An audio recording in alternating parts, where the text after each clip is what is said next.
Given that, what role can the professionals in this room do? What should they be doing to help their clients either make them aware of it, perhaps do a rundown of their current accounts, both from a legal perspective and from an accounting perspective? And Dennis? Well, lawyers are trained. We're trained in law school to spot issues. That may not mean that we know what to do, but we spot issues. That's what a lot of our law school exams are. Remember, a tort, can you figure out all the torts that took place between the accident of the ambulance and the doctor's malpractice? So I think as practitioners, the first thing we owe to ourselves is to know that there is an issue. Know that there's a certain responsibilities if a person is a foreign person or a person is a U.S. person for tax purposes. So be aware that it exists.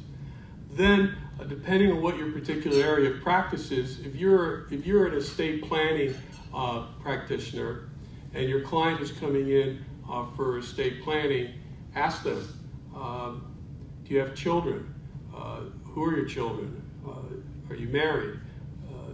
Do they live in the United States? Where do they live? Do you have foreign bank accounts? Have you filed returns?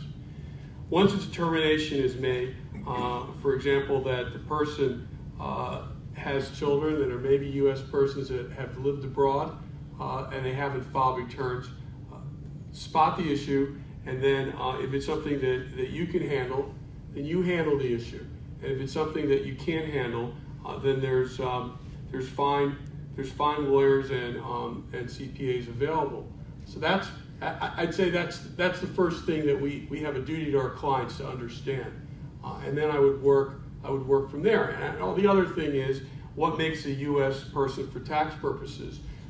I think we owe it to our clients to let them know that if they love living here, that certain pleasures have certain pain. And if you want to use our traffic lights in our streets, and you want to use it for a certain number of days a year or waited over 3 years, then you have the obligation to comply with certain filings. And then the estate planning, the tax lawyer, or the business lawyer can explain to them, well, if you stay more than a certain number of days, this is what's going to happen to you. You may want to, or you may get sick, and because of medical reasons might have to stay. And I think we owe it to explain those issues. And then if it's something that you can't handle, then share the case. David?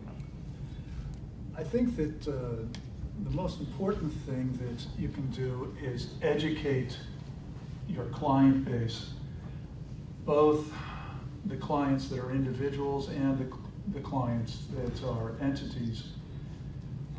The entities also have bank accounts in other locations around the world, and they have to be notified also.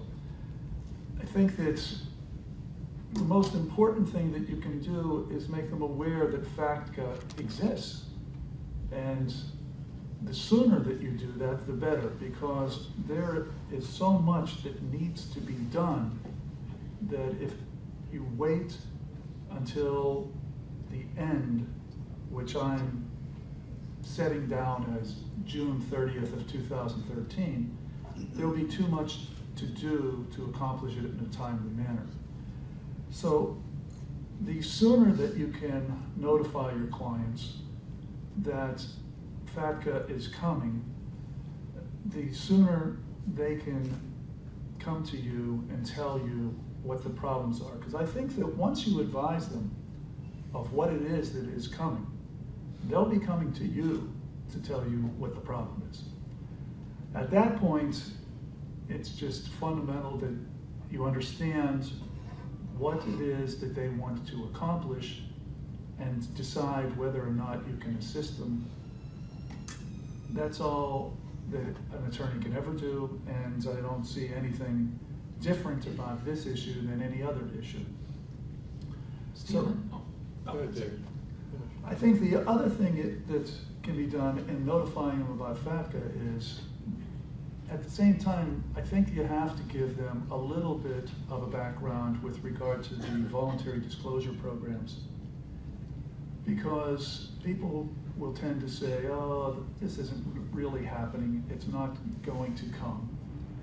And if you tell them, no, it's not something that's going to happen, it's already happening, I think you'll get their attention that way. About a year ago, I did a seminar for a bank about something related to this, and at that time there were at least 15 forms that the IRS had issued related to foreign transactions and foreign business. There's a new form coming out at the beginning of 2012, which is an omnibus form. IRS has been trying to get the government to move the FBAR into their bailiwick, move it from being a Bank Secrecy Act form to a Title 26 Internal Revenue Code form, and the Financial Crime Center has said no, no, no, so IRS said, okay, we'll come up with a new form. Now we have an omnibus new form, and that form says that certain financial assets with a value in excess of $50,000 all have to be reported regardless of the nature of the asset anywhere in the world outside of the U.S., and you got to attach it to your U.S. income tax return when you file. And if you don't do that, then we're also going to hit you with a penalty, and the minimum penalty is $10,000, just like so many other penalties. So that's coming also, and that's all come out as through the FATCA process. I would advise people that are representing clients involved in real estate transactions that this is going to affect FERPTA dramatically. People who are representing clients from an immigration perspective, who are looking for a change of status, who haven't hit the requisite number of days either on the average basis or the annual basis, but are asking for a change of status, U.S. residency, they may become immediately affected by this. And they need to be aware of what their responsibilities are, their clients' responsibilities are, I think, with respect to all of these filings. Well, if you go down the list of all of these forms, every one of them starts out at $10,000, seems to work its way upward. And so it's pretty stark. There was just a case reported in one of the CPA reporting publications. A woman in California was not properly preparing tax returns, and there was enough money involved that it looks like she's facing 45 years in prison. So for the first time in the history, and I think I've circulated this to a few people, we're looking at a tax crime being effectively a death penalty crime, because this woman is in her 50s, and if she gets 45 years in prison, she's never going to come out. So they've gotten very serious about it, and I'm not trying to frighten people, but it was pretty frightening to me when I read the report on it, the article, and I don't think it's going to get any better, since the government really needs the money. And that's really what this is all about. They need the money, they want the money, and they're going after the money in any way, shape, form that they can go after it.